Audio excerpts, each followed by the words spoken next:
Thank you, Mr. Contest Master, fellow Toastmasters, and our guests.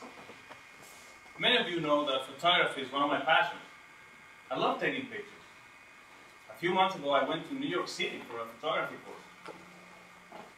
On the first day, the assignment was simple: to go out on the streets and take pictures of people doing their daily activities.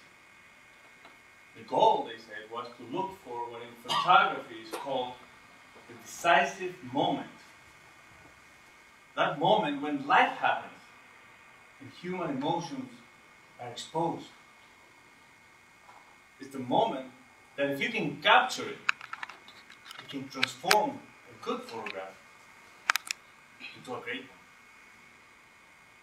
I went out on the street, walked around for a while, until I found a group of people waiting for the bus at the bus stop. I decided to stay there for a while, waiting for something to happen. It was a busy street corner, a lot of traffic, full of people coming and going, trying to hurry through their life. And there I was with my camera, taking pictures of them, feeling like a paparazzi. After a while, nothing was happening, and I was about to leave when I see this man walking slowly towards the bus stop. He was an old man. He had white hair, wrinkles on his face, and a long, untrimmed white beard. He was wearing a coat that was old and dirty, and a couple of sizes too big for him. His pants were stained and wrinkled. He looked tired. His shoulders were sagging. He was staring down at the sidewalk and was using a cane to help him walk. He was trying to catch the bus that had just pulled up a few moments ago.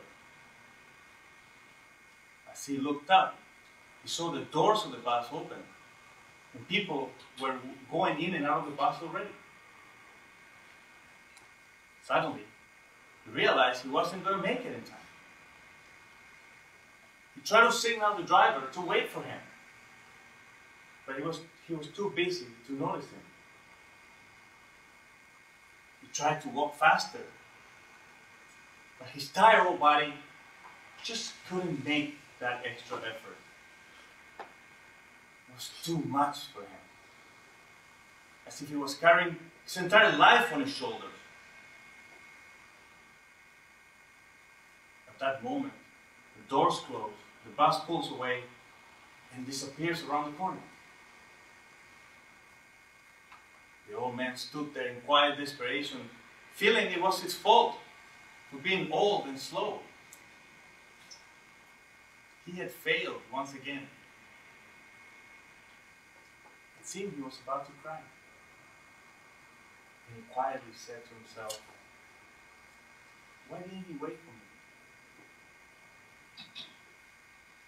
At that moment, a young man comes running from around the corner towards him, slowly grabs his arm, and gently says to him, "Let's go, I'll help you get to the bus." The old man, confused and surprised, says to him, "But I'll never make it. The driver will never stop now." And the young man says to him, "I'm the driver." And they both walk slowly towards the bus.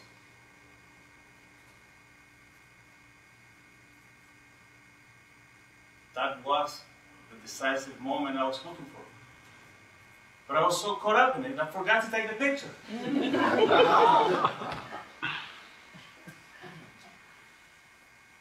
Many times in our lives, we all drive away from doing the right thing.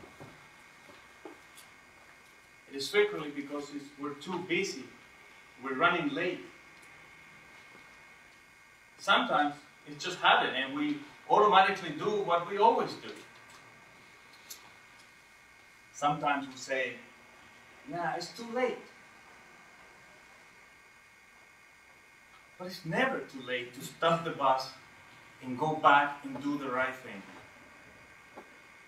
It's never too late to go back and tell someone, I'm sorry.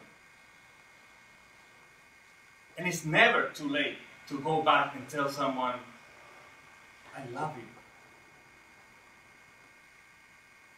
There's a brief fraction of a second between stimulus and response. It is a brief moment, but it's there. And just by being aware of that brief moment, right before we react, we give ourselves a chance to make better decisions. Paying attention to that brief moment is exactly how change starts. That brief moment is also a decisive moment. It's the moment that can change your life, because it's the moment that gives you the chance to stop and say, I'm the driver, Mr. Congressman.